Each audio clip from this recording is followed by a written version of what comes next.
আসসালামু আলাইকুম। আশা করি আপনারা সবাই ভালো আছেন। আজকের ভিডিওতে আপনাদের যত প্রশ্ন গত 2 সপ্তাহ যাবত আপনাদের কাছ থেকে পেয়েছি তার সমস্ত প্রশ্নের ভিত্তিতে আপনাদেরকে মার্কেট সম্পর্কে ধারণা দেওয়ার চেষ্টা করব। ইন্ডেক্সের বর্তমান কন্ডিশন, পরবর্তী আসন্ন কেমন হতে পারে, আমাদের ট্রেডিং প্রিপারেশন কেমন হওয়া উচিত এবং সারপ্রাইজিংলি সবচেয়ে গুরুত্বপূর্ণ যেটা আপনারা সবসময় যেটা চান সেটা হচ্ছে ট্রেডিংয়ের জন্য ওয়াচ লিস্ট। আজকের ভিডিওতে আমি আমার পক্ষ থেকে আমার পয়েন্ট অফ ভিউ থেকে আপনাদের জন্য শর্ট টার্ম ট্রেডের একটা ওয়াচ লিস্টও শেয়ার করব, যে ওয়াচ লিস্টের শেয়ারগুলোকে আপনি আপনার ওয়াচ লিস্টে রেখে অবজার্ভ করতে পারেন এবং ট্রেডিং ডিসিশন নিতে পারেন। কি করতে হবে, কিভাবে করতে হবে, কি হলে কি ধরনের সিদ্ধান্ত গ্রহণ করতে হবে সেই সম্পর্কে টেকনিক্যাল অ্যানালিসিসের ভিত্তিতে আপনাদেরকে ধারণা দেওয়ার চেষ্টা করব। তবে আমার এই ভিডিও কোনোভাবেই আপনাকে কোনো শেয়ার বাই বা সেল করার জন্য রিকমেন্ড করছে না। আসেন, ইন্ডেক্স নিয়ে আপনাদের যত জিজ্ঞাসা, ইন্ডেক্সের অবস্থা কি, কেন পড়তেছে, ইন্ডেক্সের পরিস্থিতি দেখে আমরা কি ধারণা করতে পারি, কোথায় গিয়ে থামবে, পুরো বিষয়টা আপনাদেরকে সহজভাবে বুঝিয়ে বলার চেষ্টা করছি। আসেন, সর্বপ্রথম আমি আপনাদেরকে একটু মনে করিয়ে দিতে চাই, এই জিনিসটা দেখে কি আপনাদের কিছু মনে পড়া উচিত যদি আপনি আমাকে ফলো করে থেকে থাকেন। 11ই জানুয়ারি আমি আপনাদেরকে একটা প্যাটার্ন দেখেছিলাম, একটা ট্রায়াঙ্গেল প্যাটার্ন দেখে বলেছিলাম যে নজরে রাখুন এই প্যাটার্নটা কোন দিকে ব্রেক করে। যেই দিকে ব্রেক করবে সেই দিকে আরও বেশ খানিকটা আগাবে। কত দূর আগাবে সেটা নির্ভর করবে ধারাবাহিক ভলিউমের ওপর। আজ থেকে প্রায় 20 দিন আগের একটা আপডেট এবং এই প্যাটার্নটা পরবর্তীতে নিচের দিকে ব্রেক করছে। তাহলে আপডেটে কি ছিল? নিচের দিকে ব্রেক করলে আরও বেশ খানিকটা নিচের দিকে আগাবে। অল্প খানিকটা বা অল্প এরকম কিন্তু কিছু বলা হয় নাই, বলা হয়েছে যেই দিকে ব্রেক করবে আরও বেশ খানিকটা সেই দিকেই আগাবে। তাহলে এখানে ব্রেক করছে, এখন বলতে পারেন অ্যানালিসিস কাজ করে না, আপনি বলছেন নিচে আসবে উপরে আসছে। দেখেন, যারা অ্যানালিসিসের বেসিকটা বুঝেন, আমি একদম সবার উদ্দেশ্যে বলতেছি, কারণ আমি জানি সবাই অ্যাডভান্স লেভেল অ্যানালিসিস করে না, সবার এত সময় নাই, বাট যারা অন্তত পক্ষে আমার কিংবা কারো ভিডিও ফলো করেন বা কোনো না কোনো মাধ্যমে একবার হইলেও ট্রেনিং নিছেন, আপনাদের কিন্তু একটা বেসিক আন্ডারস্ট্যান্ডিং ইতিমধ্যে আছে। সো বেসিক আন্ডারস্ট্যান্ডিং হচ্ছে কোনো ধরনের প্যাটার্ন, কোনো ধরনের ক্লাসিক চার্ট প্যাটার্ন যদি ব্রেকআউট কিংবা ব্রেকডাউন করে পরবর্তীতে টার্গেটের দিকে আগানোর আগে সাধারণত 80% চান্স থাকে সে একটা রিটেস্ট করে। তো এইখানে যে ঘটনাটা ঘটছে এটাকে আমরা খুব খালি চোখেই বলতে পারি এখানে একটা ব্রেকডাউন হয়েছে, ব্রেকডাউন হওয়ার পর এখানে রিটেস্ট করছে, রিটেস্ট করে আলটিমেটলি সে তার গন্তব্যের দিকেই যাচ্ছে, যেটা 2 সপ্তাহ না, ঠিক 20 দিন আগের আপডেটে আমি এইভাবেই শেয়ার করেছিলাম। এখন প্রবলেম যেটা হয় কি, অনেক আগে থেকে অ্যানালিসিস করেও যদি আপডেট দেওয়া হয় অনেকে বলেন যে এগুলো কাকতালীয় কাজ করে না। সো আমি ওই ধরনের যুক্তি তর্কে যেতেও চাচ্ছি না, আমি আপনাদের কাছে জাস্টিফাইও করতেছি না। আমি শুধু আপনাদেরকে এইটুকু বলতেছি, ক্লাসিক চার্ট প্যাটার্ন ব্রেকডাউন করেছে, ব্রেকডাউনের পরে দেখেন ওই সেই সেম লেভেলে রিটেস্ট করেছে, উপরে কিন্তু উঠতে পারে নাই এবং সেইখান থেকে ফল ডাউন করতেছে। এইবার আপনাদের প্রশ্ন, ভাই কত দূর নামবে? আপনি যেটা বলছেন সেটা মেনেই নিলাম যে হ্যাঁ ব্রেকডাউন করছে এবং সেই কারণে নিচের দিকে নামতেছে, এই পর্যন্ত আপনার সাথে আমরা একমত। এবার বলেন যে এটা আসলে আলটিমেটলি কোথায় গিয়ে থামবে সেটা তো জানা জরুরি, যেটা হয়ে গেছে ওইটা জেনে তো আলটিমেটলি আমার কোনো লাভ নাই। বাট এইখানেও আমি আপনাকে একটু মনে করিয়ে দিতে চাই, সবসময় এই কথা বলে পার পাওয়ার কোনো প্রয়োজন নাই। সবসময় এইভাবে নিজেকে জাস্টিফাই করার চেষ্টা করবেন না, নিজের ভুলগুলোকে জাস্টিফাইড করলে আপনি আলটিমেটলি শিখতে পারবেন না।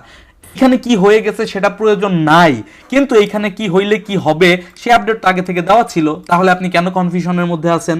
এনিওয়ে, এখন মার্কেট নিচের দিকে যেটা নামবে, মার্কেট কখনোই এইভাবে নিচের দিকে নামে না। মার্কেট ওয়েব স্ট্রাকচার ফলো করে করে আপ ডাউন করে এইভাবে নিচের দিকে নামে।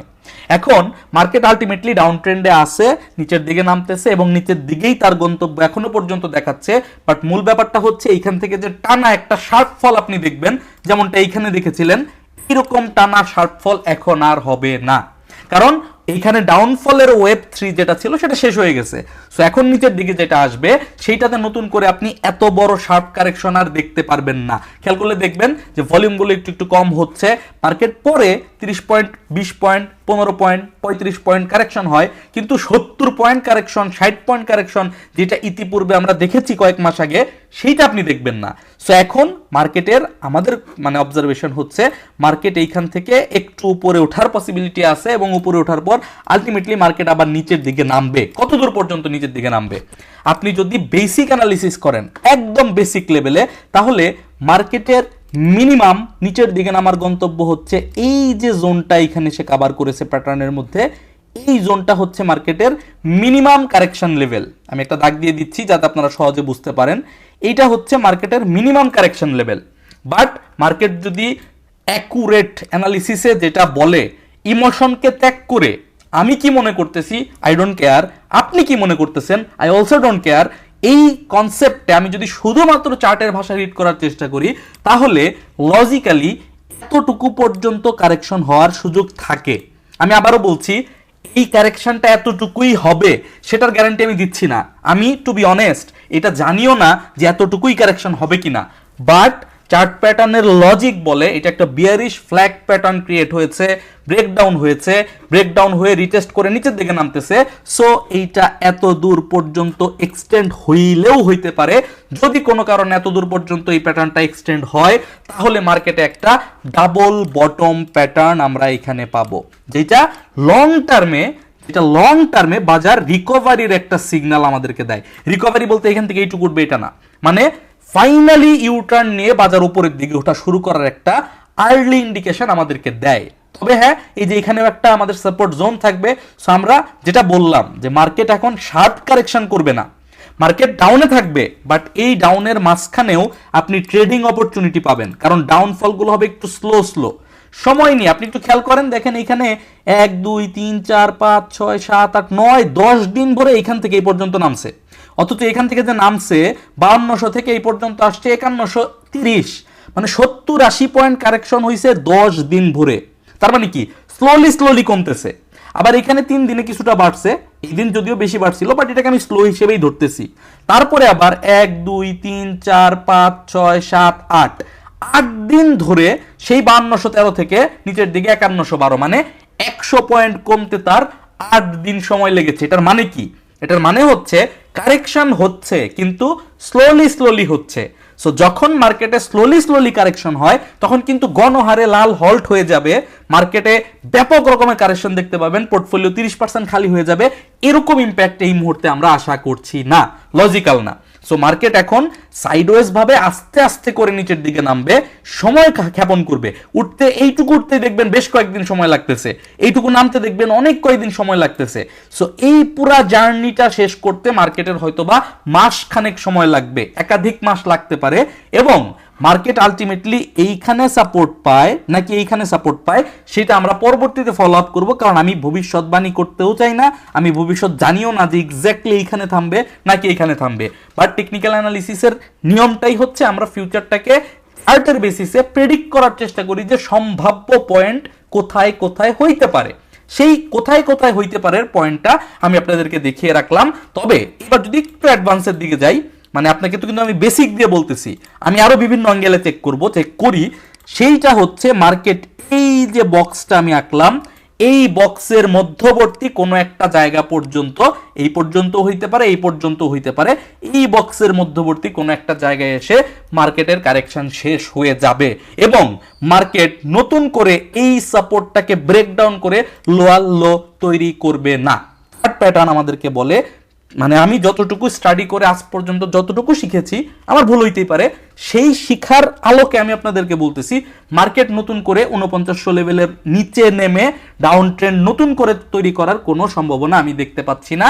মার্কেটের এই পুরা জায়গাটা হচ্ছে এখন একটা অ্যাকুমুলেশন জোন, 4900 থেকে নিয়ে শুরু করে 5300 পর্যন্ত, এই পুরা 400-500 পয়েন্টের মধ্যে এই বছরের বেশ অধিকাংশ সময় আমরা মার্কেটকে সাইডওয়েজ, মানে আপ ডাউন দেখবেন, এইটা এখানে চলে আসলে কারেকশন শেষ, আবার উপরের দিকে উঠবে। বাট উপরের দিকে উঠলেও মার্কেট যে 5000 ব্রেক করে উপরে উঠে যাবে, ব্যাপারটা এরকম না। মার্কেট এই 500 পয়েন্টের মধ্যেই আগামী বেশ কয়েক মাস আপ ডাউন মোডে কাটাবে। সো আমাদের সামারি হচ্ছে, মার্কেট নিয়ে নতুন করে প্যানিক হওয়ার আর কিছুই নাই, ক্ষয়ক্ষতি যা হওয়ার সেই মূল ক্ষয়ক্ষতিটা হয়ে গিয়েছে। সো এখন মার্কেট সাইডওয়েজ থাকবে। আপনাকে শুধু খেয়াল রাখতে হবে মার্কেটের কোন সিচুয়েশনে কোন সেক্টরটা মুভ করে। সেক্টর বলতে কিন্তু শুধুমাত্র IT sector, textile sector, pharmaceutical sector এরকম না, সেক্টরের মধ্যে আবার টাইপ আছে, low paid, mid paid, high paid, এই ধরনেরও কিন্তু সেক্টর হয়, যেটা আপনি সরাসরি সেক্টর আকারে দেখতে পাচ্ছেন না। সো আমাদের মার্কেটে প্র্যাকটিক্যালি টেক্সটাইল সেক্টর নাকি আইটি সেক্টর নাকি অমুক সেক্টর, এর চাইতেও বেশি ফাংশনাল হচ্ছে জেড ক্যাটাগরির স্টক কিনা, বি ক্যাটাগরির স্টক কিনা বা 10 থেকে 20 টাকা দামের ছোট টাকা দামের শেয়ারগুলো কিনা, নাকি মিড ক্যাপ শেয়ার, নাকি ইন্স্যুরেন্স সেক্টর, নাকি লাইফ ইন্স্যুরেন্স সেক্টর, নাকি মানে এইভাবে যখন আপনি প্রায়োরিটাইজ করতে পারবেন, ডিফারেন্সিয়েট করতে পারবেন, আপনি দেখবেন মার্কেটে কখনো জেড ক্যাটাগরির শেয়ার একটানা কয়েকদিন বাড়তেছে, আবার যখন জেড ক্যাটাগরি ডাউন হচ্ছে তখন লো পেইড শেয়ার একটানা কিছুদিন বাড়তেছে, আবার যখন ইপিএস দেওয়ার সময় হচ্ছে তখন লো পেইডগুলো কারেকশন হয়ে ফান্ডামেন্টাল শেয়ারগুলো সপ্তাহখানিক বাড়তেছে। সো এই সাইকেলটা যদি আপনি ধরতে পারেন, এখানে মার্কেট কতটুকু কারেকশন হবে সেইটা আপনার জন্য এই মুহূর্তে আর গুরুত্বপূর্ণ না, কারণ এই পুরা কারেকশনটাই আসলে অ্যাকুমুলেশনের একটা অংশ। মার্কেট কমপ্লিটলি অ্যাকুমুলেশনের মধ্যে আছে, এটা নতুন করে কোনো কারেক্টিভ মেজার আপনার জন্য নিয়ে আসবে না। আমি আপনাকে পরামর্শ দিব আপাতত ইন্ডেক্স নিয়ে চিন্তা না করতে। বেটার আপনি যদি ইনভেস্টর হন, ধাপে ধাপে আপনার পছন্দের শেয়ারগুলো কমে আপনি কিনতে থাকেন। যদি আপনি ইনভেস্টর না হন, আপনি ট্রেডিং অপরচুনিটি খুঁজেন স্টকের প্যাটার্নের উপর বেস করে, নট ফর ইন্ডেক্স। আসেন, এবার আমি আপনাদেরকে বলেছি যে আজকের ভিডিওতে আমি আপনাদেরকে একটা ওয়াচ লিস্ট শেয়ার করার চেষ্টা করব। প্রথমে আপনাদেরকে একটু ক্লিয়ার করে দেই এই ওয়াচ লিস্টটার মানে কি, বা আমি ওয়াচ লিস্ট কিভাবে ফলো করি, এটা আপনার জন্য বোঝা গুরুত্বপূর্ণ। কারণ যেহেতু আপনি আমার ওয়াচ লিস্ট ফলো করবেন, আমি ওয়াচ লিস্ট কিভাবে বানাই, কিসের ভিত্তিতে বানাই, কি কারণে আমি ওই ওয়াচ লিস্ট থেকে ডিসিশন নেই, আবার কি কারণে ওই ওয়াচ লিস্টটা চেঞ্জ করে ফেলি, সেইটা যদি আপনি না বুঝেন তাহলে আপনি অন্ধকারে থেকে যাবেন। সো আমার ওয়াচ লিস্টগুলো আমি সাধারণত মান্থলি বেসিসে বানাই, কিন্তু ওয়াচ লিস্টগুলোতে আমি ডেইলি মডিফিকেশন করি। আজকে আমি আপনাকে যে স্টকটা ওয়াচ লিস্ট আকারে শেয়ার করব, সেই স্টকটার কি হইলে এইটা ইয়েস হবে আর কি হইলে এটা নো হবে সেটা আমি আপনাকে বুঝিয়ে বলবো। আপনার কাজ হবে ইয়েসটা হয় কিনা সেটা খেয়াল রাখা, নোটা হয় কিনা সেটা খেয়াল রাখা। ইয়েস হইলে ইয়েসের সিদ্ধান্ত গ্রহণ করবেন, নো হইলে নো এর সিদ্ধান্ত গ্রহণ করবেন। অথবা এমনও হইতে পারে যে আপনি শুধুমাত্র অবজার্ভ করে দেখলেন যে আসলে এই ওয়াচ লিস্টটা কতটুকু কার্যকরী, আদৌ কাজ করে কিনা। ঠিক আছে? সো আপনি কখনো এইভাবে মনে করেন না যে এই ভিডিওতে 5টা স্টকের নাম নেওয়া হয়েছে, কালকে আমি মার্কেটে ঢুকে এই 5টা স্টক কিনে নিলাম, আমার প্রফিট হবে। It's not like that, it's everything conditional. এইখানে যতগুলো স্টকের ব্যাপারে আলাপ হবে এবং তার যে পয়েন্টগুলো আপনাকে বলা হবে, সেই পয়েন্টগুলো বোঝা আপনার জন্য জরুরি। আদারওয়াইজ স্টকের নাম দেখে আপনার কিন্তু কোনোই লাভ হবে না। আসেন ওয়াচ লিস্টের ভিতরে একটু ঢুকি। প্রথমে যে স্টকটা নিয়ে আমি আপনাদেরকে সামনে কথা বলবো ওয়াচ লিস্ট আকারে, সেটা হচ্ছে আইটিসি। আমি আবারও বলছি এবং শেষবারের মতো বলছি, আমি এই ভিডিওতে এই স্টকগুলো আপনাকে বাই করার জন্য পরামর্শ দিচ্ছি না। অনেকেই আছেন যারা ওয়াচ লিস্ট দেখলে, ওয়াচ লিস্ট শেয়ার করলে কিংবা কোনো স্টক নিয়ে পরামর্শ দিলে তখন সেই স্টকটাকে বাই করেন, কিন্তু পরবর্তীতে সেটার স্টপ লস পর করেন না, স্টপ লস ভুলে যান। মার্কেট ডাউন ট্রেন্ডে চলে গেলে, স্টকের প্রাইস কমে গেলে পরবর্তীতে 2 মাস 3 মাস পরে কমেন্ট করেন যে আপনার স্টকটা কিনে আমার আজকে 40% লস, বাট আমার প্রত্যেকটা স্টকের স্টপ লস থাকে 5% নিচে অ্যাভারেজে, কোনোটা একটু বেশি কম থাকতে পারে। সো আপনি যদি একদিক দেখেন আরেক দিক না দেখেন, তাহলে বেটার হচ্ছে আপনি আমার ভিডিও দেখবেনই না। আর যদি দেখেন তাহলে দুই সাইডটা দেখে নিজে অ্যানালিসিস করে নিজের অ্যানালিসিসের ভিত্তিতে সিদ্ধান্ত নেবেন এবং প্রফিট এবং লসের দায় একান্তই আপনার থাকবে। আইটিসির ব্যাপারটা যদি আমি আপনাদেরকে বলি, আইটিসির ফান্ডামেন্টাল কন্ডিশন এক্সিলেন্ট। আইটিসি বর্তমানে ইনভেস্টেবল যে কোম্পানিগুলো আছে, মিউচুয়াল ফান্ডগুলো আছে, সবাই তাদের পোর্টফোলিওতেও আইটিসিটাকে অ্যাকুয়ার করতেছে। আপনারা নিউজ অলরেডি দেখছেন, জানেন। আমিও একটা নিউজ শেয়ার করছিলাম। আমি এই শেয়ারটা আপনাদেরকে প্রমোট করতেছি না বা এটাও বলতেছি না যে কালকে 38 টাকা এই শেয়ারটা কিনেন। টেকনিক্যাল চার্টে আইটিসির একটা অ্যাকুমুলেশন জোন তৈরি করে সেই অ্যাকুমুলেশন জোনটা ব্রেকআউট করতে আমি গতকাল দেখতে পেয়েছি। আমি আমার পয়েন্ট অফ ভিউ থেকে, এক একজন চার্ট এক একভাবে দেখে, আমি যেইভাবে চার্ট দেখি আমার দেখার লজিক অনুযায়ী আমি আইটিসির অ্যাকুমুলেশন জোন ব্রেক করে মাথা বের করতে দেখেছি। আমার পয়েন্ট অফ ভিউ থেকে এখানে একটা এন্ট্রি সিগন্যাল আছে। আদৌ আছে কিনা আপনি প্রাইস অ্যাকশন দেখেন, এখানে একটা ট্রেন্ড লাইন দেখানো আছে। আপনি যদি আরো একটু ডিটেইলে দেখতে চান, এই ট্রেন্ড লাইনটাকে নিচে নিয়ে এসে আপনি প্যারালাল চ্যানেল তৈরি করে দেখতে পারেন। একটা প্যারালাল চ্যানেলের মধ্যে দিয়ে অ্যাকুমুলেশন করে এটা ব্রেকআউট করছে with good volume plus good EPS আসছে। সো এই স্টকটা খুব অল্প সময়ের মধ্যে এটার যে নিয়ারেস্ট রেজিস্ট্যান্স বা অর্ডার ব্লক বা সাপ্লাই জোন যেটাই আপনি বলেন, বা ফিবোনাচি দিয়ে মেপে টেপে আপনি দেখলেন যে এক্সটেনশন জোনে গেলে কত হয়, সেইটা হচ্ছে প্লাস মাইনাস 42 টাকার আশেপাশে। সো এইখানে 10% এর একটা গ্যাপ এখনো পর্যন্ত আছে, অল্প সময়ে পাওয়া যেতে পারে। হ্যাঁ, এটা লং টার্মে আরো অনেক দূর যেতে পারে। আমি আপনাদেরকে অল্প সময় কত দূর পর্যন্ত যেতে পারে সেইটার একটা ডেস্টিনেশন আপনাদেরকে এখানে দেখালাম। বাট এগেইন সবচেয়ে গুরুত্বপূর্ণ পয়েন্টটা কি? পয়েন্টটা হচ্ছে, দাগ দিয়েই দেই, না হলে আবার ভুলে যাবেন, পরে আবার আমাকে দেখাইতে হবে যে আমি দাগ দিছিলাম। এই যে দাগটা দিলাম, 36 টাকা লেভেলে, এই 36 টাকা লেভেল হচ্ছে ট্রেডিং এর পার্সপেক্টিভে আইটিসির জন্য স্টপ লস।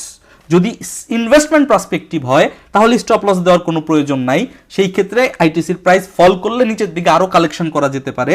বাট যদি ট্রেডিং এর পার্সপেক্টিভে হয় তাহলে এই 36 টাকার নিচে ক্লোজ করলে আইটিসির ট্রেডটা স্টপ লস হিট করবে, সেই ক্ষেত্রে আপনাকে সামান্য কিছু লস হইতে পারে, সেই ক্ষেত্রে সেটা বিয়ার করতে হবে। যদি আপনি এটা নিতে পারেন তাহলে আপনি এটা নিয়ে চিন্তা ভাবনা করতে পারেন, আদারওয়াইজ আপনার এটা নিয়ে চিন্তা ভাবনা করার কোনো প্রয়োজন নাই। কততে কিনবেন এটা প্রশ্ন আসতে পারে। দেখেন আমি যদি বলি কালকে কিনবেন তাহলে ব্যাপারটা আপনি মনে করবেন যে এটা প্রমোট করতেছে। আইটিসি আমার হোল্ডিংয়ে নাই, আমি আগেই ক্লিয়ার করি, আইটিসি আমার হোল্ডিংয়ে নাই। আপনি চেষ্টা করবেন, বর্তমান প্রাইস রেঞ্জ হচ্ছে 38 টাকা 30 পয়সা আর স্টপ লস হচ্ছে 36 টাকা। সো আপনার চিন্তা ভাবনা থাকবে হচ্ছে উপরের দিকে আমি কত টাকা প্রফিট পাওয়ার চিন্তা করতেছি আর নিচের দিকে কত টাকা লস হওয়ার সুযোগ আছে। যখন আপনি দেখবেন লসের পরিমাণ 3 টাকা, প্রফিটের পরিমাণ 5 টাকা, ওকে ইটস ওকে। বাট যখন আপনি দেখবেন প্রফিটের আর বাকি আছে মাত্র 3 টাকা, নিচের দিকে লস চলে আসতেছে 4 টাকা, আপনার আর কেনার সুযোগ নাই। টেকনিক্যাল নলেজ, টেকনিক্যাল রুল অনুযায়ী তখন ওই ট্রেডটা এক্সিকিউট করার সুযোগ থাকে না। এই মুহূর্তে সুযোগ আছে তাই আমি আপনাদেরকে দেখাচ্ছি, বাট কন্ডিশনটা বুঝে বাই রেঞ্জটা সেরকম যাতে হয়, যাতে স্টপ লস যা হবে টার্গেটটার থেকে বড় হয়, সেইটাতে যদি ম্যাচ করে তাহলে এই ট্রেড আপনি এক্সিকিউট করতে পারবেন, আদারওয়াইজ না। আপনি আপনার ওয়াচ লিস্টে রেখে এইবার আপনি আপনার নিজের মতো করে এটাকে ফলো আপ করতে পারেন। পরবর্তী আরেকটা স্টক, এই স্টকটা আবার রিসেন্টলি জেড ক্যাটাগরিতে দিয়ে দিছে। বাট আমি এইটুকু আপনাকে ইনশিওর করি যে আমি এই স্টকটা যখন আমার ওয়াচ লিস্টে নিয়ে আসছি তখন এই স্টকটা আসলে জেড ক্যাটাগরিতে ছিল না। যেহেতু ছিল না, আমি জেড ক্যাটাগরি নিয়ে আপনাদের ভিডিওতে দেখাইতেও চাই না, কোনো মানে ইচ্ছেই আমার নাই। জেড ক্যাটাগরিতে যদি আমার ট্রেড করতে ইচ্ছা করে আমি নিজের মতো করে করব, বাট আমি সেটা কাউকে বলবো না। সো আমি আপনাকে ভিডিওতে জেড ক্যাটাগরি দেখাবো না, প্রমোটও করবো না। বাট যেহেতু এটা আমার ওয়াচ লিস্টে আগে থেকে ছিল এবং হঠাৎ করে গত একদিন আগে মনে হয় এটা জেড ক্যাটাগরিতে দিছে, তাই এখনো পর্যন্ত আমার ওয়াচ লিস্টে আছে বিধায় আমি আপনাকে দেখাচ্ছি। কথার আগে বুঝবেন, যদি আপনি জেড ট্রেড না করেন সিম্পলি ওয়াচ লিস্ট থেকে এটা বাদ দিয়ে দেন। এই স্টকটা বর্তমানে যে পজিশনে আছে, এই যে লাল কালারের ক্যান্ডেলটা দেখতে পাচ্ছেন, এই লাল কালারের ক্যান্ডেলের যে 25 টাকা 80 পয়সা, এই 25 টাকা 80 পয়সা হচ্ছে কাশেম মাইন্ড স্টকটা স্টপ লস। কোনো কারণে যদি 25 টাকা 80 পয়সার নিচে ক্লোজ করে তাহলে ট্রেডটা স্টপ লস হয়ে যাবে। আর যদি এই ট্রেডটা এক্সিকিউট করে প্লাস হয়, মানে উপরের দিকে উঠতে থাকে, তাহলে এখন 27 টাকার আশেপাশে প্রাইস আছে, মিনিমাম 31 টাকা পর্যন্ত, মানে 10%-এর জন্য আপনি একটা শর্ট টার্ম চান্স নিতে পারেন। এরপর আরো বাড়ার সুযোগ আছে, বাট যেহেতু আমি ওয়াচ লিস্টটা প্রথমেই বলে নিয়েছি যে শর্ট টার্মের জন্য, সো শর্ট টার্মের জন্য আমি আপনাকে তো 30% 40% প্রফিট হবে কোনটা সেটা নিয়ে কথা বলতেছি না। আমি কথাই বলতেছি যে উইদিন 1 উইক বা অল্প সময়ের মধ্যে যে 7-8%, 10-12% এরকম একটা প্রফিট হওয়ার অপরচুনিটি কোন কোন স্টকের মধ্যে দেখতে পাচ্ছি সেইটা। সো প্রফিটও কম থাকবে, স্টপ লসের পরিমাণও ছোট থাকবে, সেই ধরনের স্টকই আপনার সামনে শেয়ার করা হচ্ছে। এটা আপনি মনিটর করতে পারেন। বাই সেলের সিদ্ধান্ত একান্তই আপনার। অনেকে যারা বলেন যে নিজের স্টক থাকলে সেইটা কিনতে বলে বা কিছু একটা, আমি র্যান্ডমলি কিন্তু 5টা-6টা স্টক দেখাচ্ছি। আমি তো 5টা-6টা স্টকে ট্রেড করবো না আগামী সপ্তাহে। আমি হয়তো বা ট্রেড করলে 2টা স্টক কিনবো ম্যাক্সিমাম। সো আমি 5টা স্টক কেনার আমার কোনো সুযোগ নাই। সো আমি আপনাকে মাল্টিপল অপশন দেখাচ্ছি যাতে এই ধরনের কোনো কনফিউশন আপনার মধ্যে বা কারোর মধ্যেই না থাকে। যে এনিওয়ে, আমি আসলে জাস্টিফাই করতে করতে টায়ার্ড, আমি জাস্টিফাই করতে চাচ্ছি না, আমি জাস্ট আমার কাজটা করে দিয়ে আপনি দেখে নেবেন। টিলিল শেয়ারটা আমি আপনাদেরকে দেখাই। এখানে ফেসবুকে যেদিন এটা ট্রেড এক্সিকিউট করেছিলাম সেই দিনও পোস্ট দেওয়া ছিল, জানুয়ারি 16 তারিখে, যেদিন এটা ফার্স্ট ব্রেকআউট করছে এবং রিটেস্ট করছে। তখন আমি আমার প্রাইভেট গ্রুপ যেটা আছে সেইখানেও মেসেজ দিয়েছিলাম যে টিলিলটা নজরে রাখুন, গতকাল ভলিউম দিয়ে চ্যানেল ব্রেকআউট করেছে, আজ রিটেস্ট করতেছে এবং পারফেক্ট পজিশনে আছে। পরবর্তীতে বাই ইনস্ট্রাকশন ছিল, বাট যতটুকু ওই দিনকার মেসেজ ছিল সেইটা কিন্তু আমি এই ফেসবুকে শেয়ার করেছিলাম, একদম পাবলিক পোস্টে শেয়ার করা। সো এটা কিন্তু আপনারা তখনও দেখতে পারছেন। এখনো পর্যন্ত স্টকটা আমার ওয়াচ লিস্টে আছে, স্টকটা আমার কিছু হোল্ডেও আছে, আমি এটা বাই সেল মোডে আছি, নিটিং করতেছি। আপনি নিটিং করতে পারেন কিনা এটা সম্পূর্ণভাবে নির্ভর করবে আপনি টেকনিক্যাল অ্যানালিসিস পারেন কিনা। আমি আপনাকে 2 মিনিটে একটু নিটিংয়ের একটা ব্যাখ্যা দিয়ে দেই। সেটা হচ্ছে, নিটিংয়ের মানে হচ্ছে আমি অনেকগুলা স্টক অল্প অল্প করে কিনবো না, আমি 2 থেকে 4টা স্টক কিনবো, 2-3টা স্টক কিনবো, কিন্তু কোয়ান্টিটি বাড়িয়ে কিনবো। 20,000 সর্বনিম্ন দাম ভেদে 20,000, 30,000, 40,000 বা বেশি সংখ্যক স্টক আমি কিনবো, যাতে করে আমি 20,000 স্টক হোল্ডে থাকলে 10,000 সেল করে দিতে পারি, 10,000 হোল্ড করব, আবার কমলে আবার 10,000 কোয়ান্টিটি অ্যাড করব, আবার বাড়লে আবার সেল করব। ব্যাপারটা এরকম।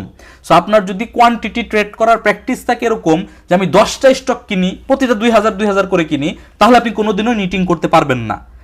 মানে অল্প পরিমাণে বেশি স্টক কিনলে কখনো নিটিং করা যায় না, এটা 1 নাম্বার কন্ডিশন। তার মানে আপনাকে কি করতে হবে, শেয়ারের সংখ্যা হইতে হবে কম, পরিমাণ হইতে হবে বেশি। বেস্ট হচ্ছে আপনি 2টা স্টক কিনলেন, 2টা স্টকে আপনি ট্রেড রানিং রাখছেন, কোয়ান্টিটি অনেক বেশি, তখন আপনি কি করতে পারবেন, ধরেন এই যে এখানে আপনাদেরকে দেখাইছিলাম যে এটা হচ্ছে বাই পয়েন্ট 33 টাকার ঘরে, 33 টাকার ঘরে আপনি বাই করার পরে পরবর্তীতে যে 37 টাকা, একদিন না, 1 দিন 2 দিন 3 দিন 4 দিন 37 টাকা এটা সেল করার সুযোগ গেছে, আপনি সেল করলেন। আপনার যে কোয়ান্টিটি নিছেন সম্পূর্ণ না, নিজেকে কিন্তু সম্পূর্ণ সেল করাকে বলে না, সম্পূর্ণ সেল করলে তো প্রফিট টেক করে ফেলছি বলে। আমি নিটিং যখন করি আমি একটা নির্দিষ্ট কোয়ান্টিটি ছেড়ে দেই, আবার যখন নিচে আসে আমি এই নিজের এই শেয়ারটা 2বার ট্রেড করছি, আমি সেকেন্ড টাইম এটা 33 টাকা 60 পয়সায় কিনছি, এবং গতকালকেও আমি আবার এই শেয়ারটা 36 টাকা 50 পয়সা, আমার যতটুকু এক্সাক্ট মনে আছে 36 টাকা 60 পয়সা পর্যন্ত উঠছিল, 36 টাকা 50 পয়সায় গত দিনও আমি এই শেয়ারটা সেল করছি। বাট এটা আমার বাই সেল মোড রানিং আছে। এই শেয়ারটার স্বল্প সময়ে আমি টার্গেট দেখতে পাচ্ছি 40 টাকার আশেপাশে। তবে মার্কেট যদি পজিটিভ থাকাকালীন সময়ে এই শেয়ার ভলিউম পায়, কথাটা আবার বোঝার চেষ্টা করবেন, ইন্ডেক্স কিন্তু নেগেটিভ, রাইট? কিন্তু আমি বলছি নেগেটিভের মাঝখানে আবার পজিটিভ হবে, পজিটিভ হয়ে নেগেটিভ হবে। সো যখন টিলিলটা বাড়বে তখন যদি ইন্ডেক্সও পজিটিভ থাকে তাহলে এখানে একটা পজিটিভ মোমেন্টাম থাকবে, এবং আপনাকে অবশ্যই খেয়াল করতে হবে ভলিউমটা কেমন পাচ্ছে। ভলিউমটা যদি ভালো পায়, এক্সট্রিম হাই না, আবার ভলিউমটা যদি ভালো পায় তাহলে আপনি দেখতে পাবেন যে এই লেভেলটাও ব্রেকআউট করার একটা ব্যাপক রকমের সম্ভাবনা আছে। যদি এই লেভেলটা ব্রেকআউট করতে পারে তাহলে এখান থেকে আরো 20%-এর মতো গ্রোথ আপনি হয়তো দেখতে পারেন, কারণ এখানে যে ফ্ল্যাগ অ্যান্ড পোল তৈরি হয়েছে, এই পোলের সমান টার্গেট নিলে এইটা কিন্তু মোটামুটি আমাদেরকে 48 টাকার আশেপাশে পর্যন্ত টার্গেট দেখায়। বাট এগেইন আমি এই কথা বলি নাই যে টিলিল আগামী কিছুদিনের মধ্যে 48 টাকায় যাবে। আমি আপনাকে বলছি এইটার টার্গেট 39 থেকে 40 টাকা দেখাচ্ছে অল্প দিনের মধ্যে। যদি মার্কেট যখন এই শেয়ারটার দাম 40 টাকার আশেপাশে যাবে তখন যদি ওই 2-3 দিন ইন্ডেক্সও পজিটিভ থাকে এবং টিলিলটা ভলিউম পেয়ে যায়, প্রত্যেকটা কন্ডিশন ম্যাচ করানোর চেষ্টা করবেন। কন্ডিশনগুলো যদি ম্যাচ করে তাহলে হবে, আদারওয়াইজ কিন্তু হবে না। তাহলে এই 40 টাকার লেভেল আমরা ব্রেকআউট হইতে দেখতে পারি, এবং এই লেভেলটা ব্রেকআউট করতে দেখতে পারলে এই 47-48 টাকা পর্যন্ত টিলিলের যাওয়ার সুযোগ আছে আমার দৃষ্টিকোণ থেকে। এটার স্টপ লস প্যাটার্ন কোথায় হবে আমি দাগ দিয়ে আপনাদেরকে দেখিয়ে দিচ্ছি। এই স্টকটার স্টপ লস হবে 32 টাকায়। এবার আপনি যখনই কিনেন, কবে কিনবেন, কয় টাকা দিয়ে কিনবেন, আদৌ কিনবেন কিনা নাকি কিনবেন না, আই ডোন্ট কেয়ার, আমি জানিও না, আমাকে জানাবেন না, আমার জানানো দরকার নাই। বিষয়টা হচ্ছে এরকম যে আপনি যখন কিনবেন, যেমন আমি 33 টাকা 60 পয়সায় কিনছি, আমি দেখছি যে 32 টাকা আমার স্টপ লস, 1 টাকা 60 পয়সা নিচে আমার stop loss, I am okay with it.